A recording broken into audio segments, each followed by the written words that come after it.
The Lord be with you. A reading from the Holy Gospel according to John.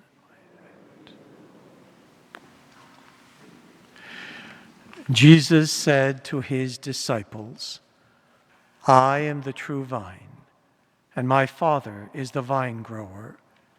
He removes every branch in me that bears no fruit. Every branch that bears fruit, he prunes to make it bear even more fruit. You have already been cleansed by the word that I have spoken to you. Abide in me as I abide in you. Just as the branch cannot bear fruit by itself unless it abides in the vine, neither can you unless you abide in me. I am the vine, you are the branches. Whoever abides in me, and I in them, bears much fruit, because apart from me you can do nothing. Whoever does not abide in me is thrown away like a branch and withers. Such branches are gathered, thrown into the fire, and burned. If you abide in me, and my words abide in you, ask for whatever you wish, and it will be done for you. My Father is glorified by this, that you bear much fruit and become my disciples. The Gospel of the Lord.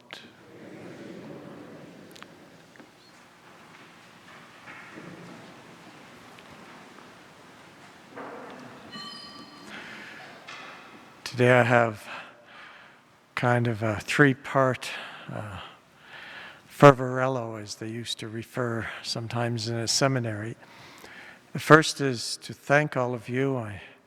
Someone asked me, does everyone in your parish wear masks? And I say, well, the only ones that don't are the ones that have to be carried in a handbasket. Everybody else does, and I'm very grateful for that. I know sometimes they tend to slip down a bit, and it's like the ads on TV where you see the woman nodding at someone. He finally figures out that his mask has slid down. So it's a good thing for us to try to be conscious of that. Our masks are covering our nose as well as our mouth, and if they keep sliding down too much, it might mean time for a new one. The second thing is the program that I'm kind of involved now.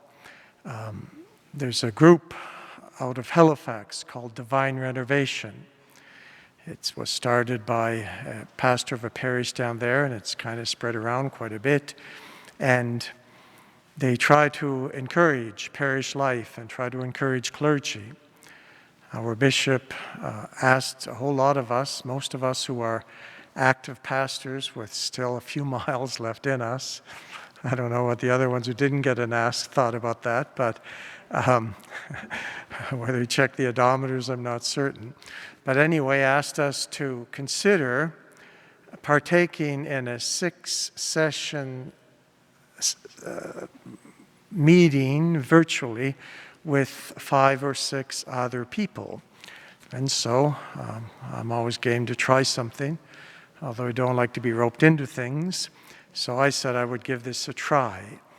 I meet digitally, virtually through Zoom, something I never heard of before last year, and probably you didn't either, with 5 other priests and with a layman who's kind of the animator of this group. The other priests, one of them is from our diocese, a fellow about my age. One of them is from Ottawa with a German background. One of them is from Southern Ontario, another smaller diocese in Southern Ontario. One of them is from the Atlanta, Georgia Archdiocese, and one of them is from Dublin, Ireland. So, when the guy in Dublin showed us what looks like outside, I didn't make any comments other than to kind of wink at the priest from Fredericton that it's not quite as lush yet here as it's looking out in Ireland. On the other hand, if the guy in Ireland turned the camera around at his church, there's nobody in it, because nobody is still allowed to go to Mass in Ireland. But this is a disparate group of priests, and we watch in preparation about a 20 to 25-minute video, and then we get together and we discuss it for about an hour and a half. We do this every 2 weeks for 6 sessions. We've just finished the second session. And we're encouraged to maybe see if there are any members of our parish might have interest in this. If anyone wants to take a chance watching these, all I'd ask you to do is let us know. Just give us your email address, and I would send the link out to you. We'll be hearing more about this later. And the third point, to be honestly, it slipped my mind.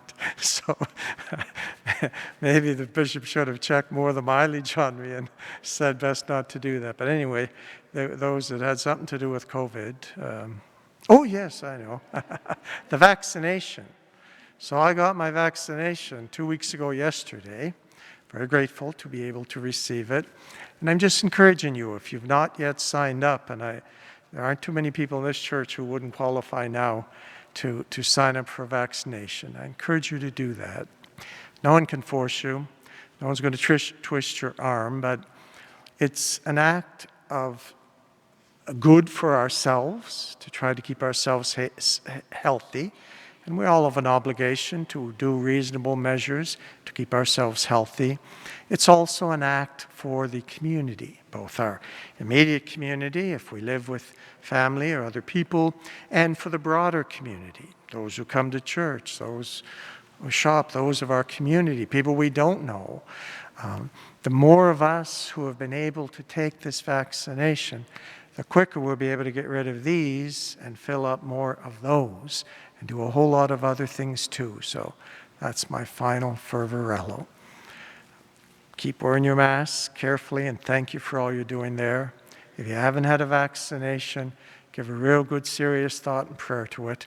And if you have any interest at all in learning more about this program that some of us as priests are involved in, just let the office know you do and give them their email address, and we'll send a link out to you.